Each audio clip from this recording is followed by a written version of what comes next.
Welcome to Gyanmedu Economics. Today's topic is Marginal Opportunity Cost অর্থাৎ প্রান্তিক সুযোগ ব্যয়. Let us go through the meaning first.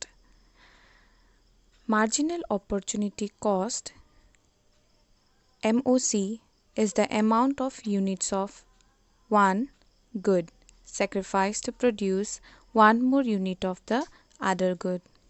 প্ৰান্তিক সুযোগ ব্যয় হৈছে এটা দ্ৰব্যৰ অতিৰিক্ত একক এটা উৎপাদনৰ বাবে ত্যাগ কৰিবলগীয়া আনটো দ্ৰব্যৰ এককৰ সংখ্যা। ইয়াৰ আগৰ ক্লাছত আমি পাইছিলোঁ যে বীৰবলে দেউতাকে দিয়া মাটিডোখৰত হয়তো কেৱল 3 বস্তা ঘেঁহু অথবা 4 বস্তা ধান উৎপাদন কৰিব পাৰিব। বীৰবলে চাউলৰ লগতে ঘেঁহু উৎপাদন কৰিব বিচাৰিছিল, সেয়েহে 1 বস্তা চাউলৰ উৎপাদন ত্যাগ কৰি 1 বস্তা ঘেঁহু উৎপাদন কৰিলে।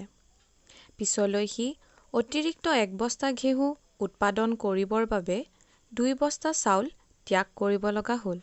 এই অতিৰিক্ত 1 বস্তা ঘেঁহু উৎপাদনৰ বাবে বীৰবলে যিমানখিনি ত্যাগ কৰিব লগা হ'ল, সেই ত্যাগৰ পৰিমাণটোকেই কোৱা হয় প্ৰান্তিক সুযোগ ব্যয় অৰ্থাৎ মাৰ্জিনেল অপৰচুনিটি কষ্ট। এই ক্ষেত্ৰত মাৰ্জিনেল অপৰচুনিটি কষ্ট হ'ব 2 বস্তা ধান বা চাউল। ইয়াক মাৰ্জিনেল ৰেট অফ ট্ৰান্সফৰমেশ্যন বা প্ৰান্তীয় হস্তান্তৰ হাৰ বুলিও কোৱা হয়। It can be measured through the following equation. MOC equal to change in the loss in output divided by change in the gain in output. ইয়াত ট্ৰায়েংগল বা ত্ৰিভুজৰ দৰে দেখা চিহ্নটোৱে চেঞ্জ অৰ্থাৎ পৰিৱৰ্তন সূচাইছে।